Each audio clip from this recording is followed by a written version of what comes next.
օրինակ ինչն էր խանգարում, Փաշինյանն այդ ճանապարհը շատ վաղուց բացել։ Առանց որ ադրբեջանական կողմը եւ Նախիջևանից եւ Ադրբեջանից այդ ճանապարհները վաղուց պատրաստել են։ Ասֆալտապատ մայրուղիներ էին, ասենք Հայաստանը ինչու չի տալիս։ Ես կարծում եմ, այստեղ Փաշինյանը ինքնուրույն չի։ Իրեն ուղղակի հավաքական արևմուտքում, մասնապես Բրիտանիան ստիպում են, որ չտան, որովհետև դա եւս Ադրբեջանին պատրվակ կարող է լինել, երկարատև դե 20 թվականից արդեն 5 տարի անցել է, 5 տարվա ընթացքում Հայաստանը այդ ճանապարհը չի տրամադրում։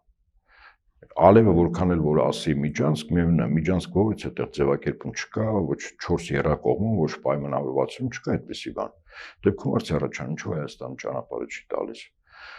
Ինչու է Ադրբեջանի նախագահային հնարավորություն ընձեռնում, որպեսզի վերջինս ռազմական առումով վերցնի, որտեղ այդ տարածքը մասնավորապես ասենք Սյունիքի տարածքով, հա, դա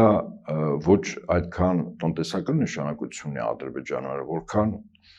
աշխարհաքաղաքական Թուրքիայի եւ Բրիտանիայի համար եւ իրենց պետք է որպեսզի այդ տարածքը, որով Թուրքիան ցամաքային ճանապարհով անխոչնդոտ, իդեպս անխոչնդոտ պատական չէ, անխոչնդոտ